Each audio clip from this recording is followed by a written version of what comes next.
আসসালামু আলাইকুম।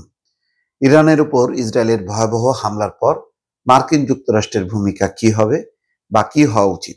এই নিয়ে একটি আলোচনা এসছে। যেমন আ ভারত-পাকিস্তান যে যুদ্ধ, সেই যুদ্ধে খুব রাতারাতি শেষ হয় ডোনাল্ড ট্রাম্পের হস্তক্ষেপে বা মার্কিন প্রশাসনের হস্তক্ষেপে।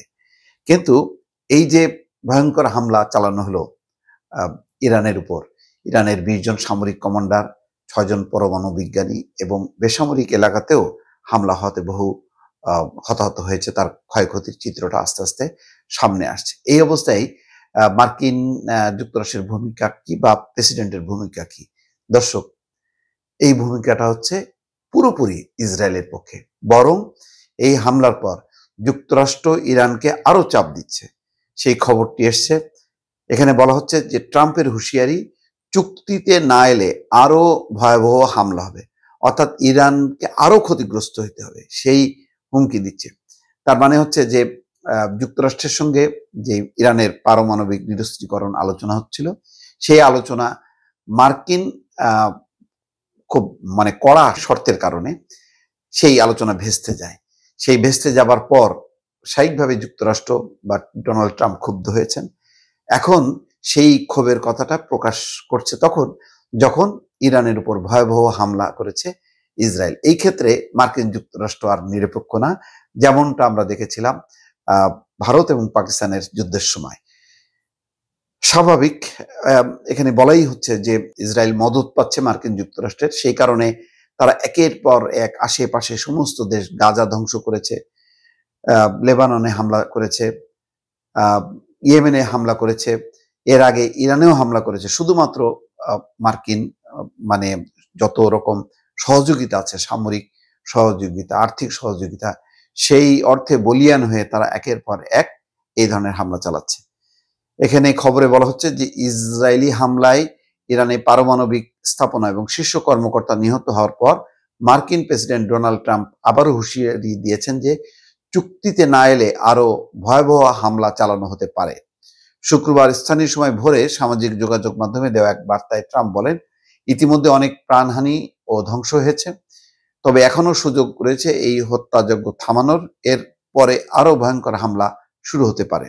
মার্কিন সংবাদ মাধ্যম পলিটিকো তাদের প্রকাশিত এক প্রতিবেদন থেকে এই তথ্য জানিয়েছে।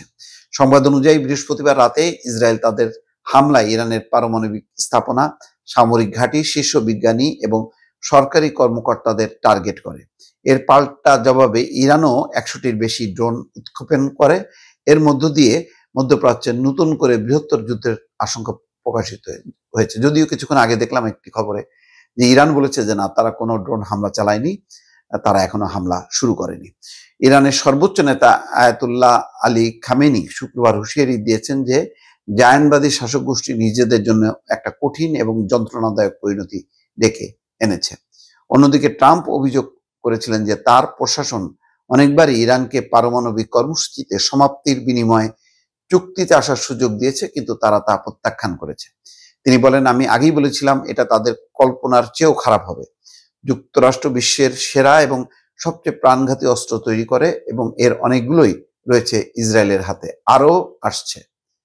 অর্থাৎ মানে খুবই প্রাণঘাতী যে মারাত্মক অস্ত্রশস্ত্র আছে সেগুলি যুক্তরাষ্ট্র তৈরি করে এবং তার অনেকগুলি এখন ইরানে হাতে আছে।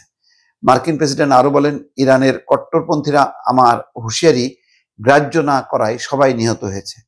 এটা এখানেই থেমে যাবে না। তার মানে মানে মনে হচ্ছে যেন না, এটা খুব অপরাধ করেছে তার কথা না শোনায়। এই জন্য বলছে যে ইরানের কট্টরপন্থীরা আমার হুঁশিয়ারি গ্রাহ্য না করায় সবাই নিহত হয়েছে। এটা এখানেই থেমে যাবে না।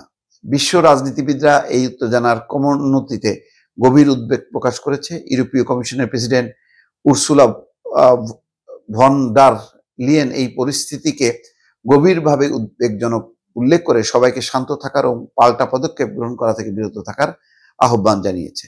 ন্যাটোর মহাসচিব মার্ক রুটেও সুইডেনের রাজধানী স্টকহোমে সাংবাদিকদের বলেন, এই মুহূর্তে সবচেয়ে গুরুত্বপূর্ণ হলো মিত্ররা ঐক্য প্রকাশ করে উত্তেজনা হ্রাসে কাজ করা।